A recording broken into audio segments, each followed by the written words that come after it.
Bye bye. Nè coi cho đây là gì rồi ở vậy tê. À cái lẽ phụ thuộc là Có thể. September. This some hip cut Tuesday. Nia, kan sin suak do na. Kan chang suak chi a hai. Khale kan mi thla do na airport a. Khale kan. Cái ta hiện bị về này chua. Anh, ini về ngắt. Nó tiền làm thang á. Tăng phải cho rằng.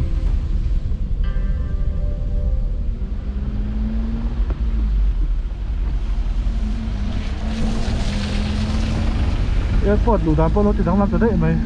Booking zone bộ hết làm ra cảm đủ tất chất này mà. Ồ. Airport cả là khá ta. Phần chiang là dấu to nhỉ.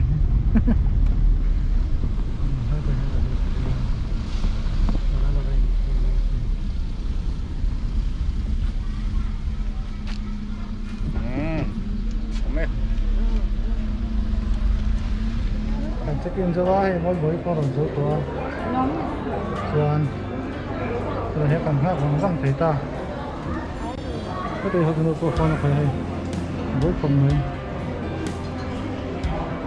đây rồi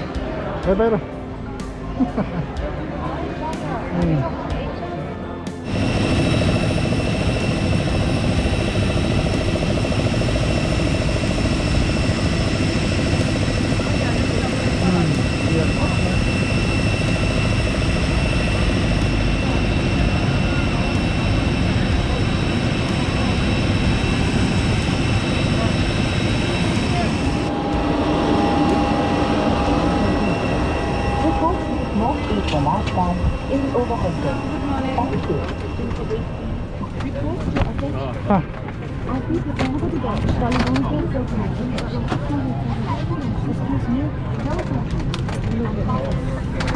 The cabin lights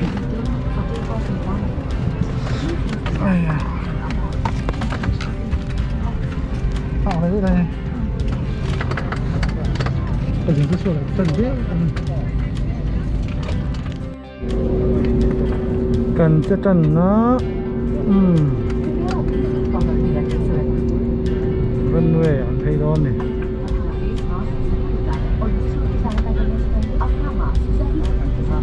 इस विमान में आप आमान और इंफॉर्मेशन सरकारी नियमों के अनुसार टेक ऑफ और लैंडिंग के दौरान सभी इलेक्ट्रॉनिक उपकरणों को बंद करें और मोबाइल फोन को उड़ान के दौरान स्विच ऑफ या flight mode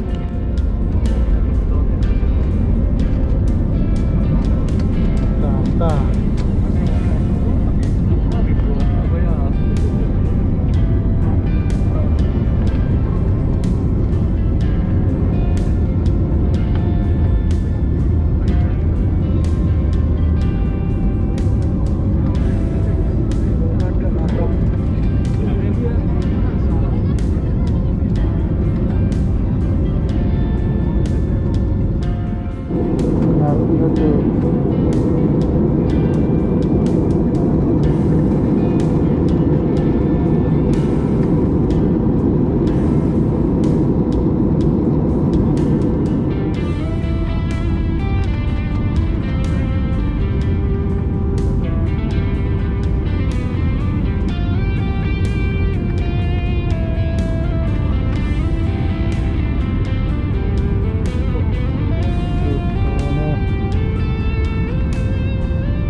Đó, tuần sau mới chạy đâu không?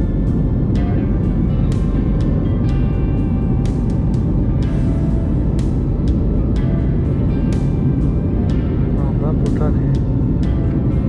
Với tiếng phà từ xưa.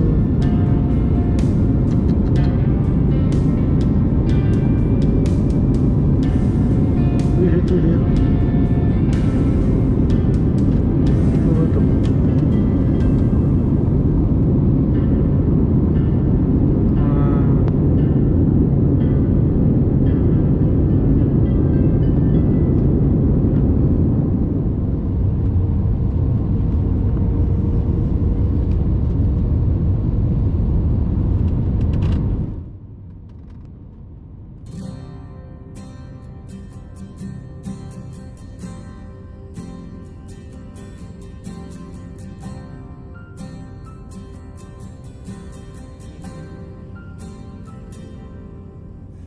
Lalpa nang in siya kanun sung ril zong ne kahum pumin min shuai sin sia lamak tak ne min siya dreng nahi katana vaklu e chok cha om trin ma se lalpa kasuyang se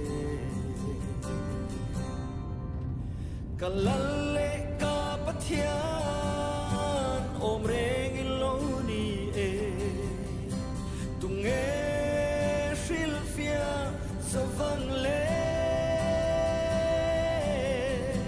mi shring fin na hia a chui phak mol si lo phak to thei se kan nuwa hei hi ka du sam be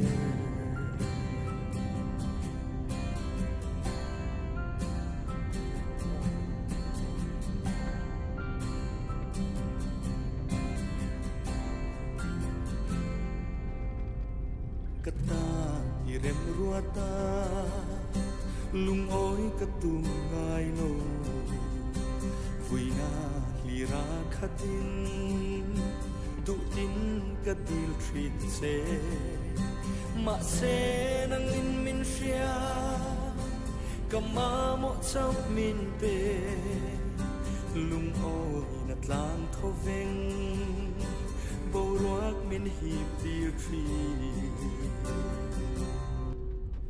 Kalale ka pathian om reng iloni e tunge shilfia savang le mi shring fin na hia a chui phak mo si lo phak to thei se kan nuwa ka du sa pe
골동 저거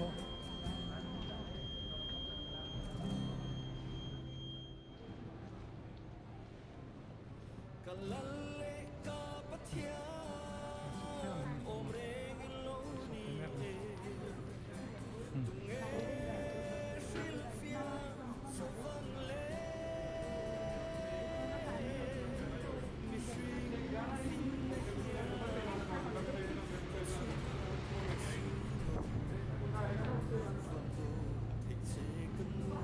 thôi về với cái này thôi về với cái này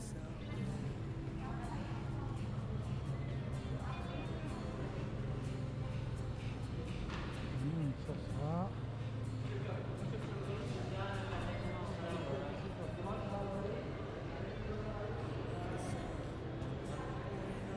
hay hai mươi tên nó là mua cái thật tốt rồi cái trường tờ trên này hay phải tụ cái phần ngon phải tự nhiên hay mình mua cái này mình cứ ngon còn nó lên mắc đang nào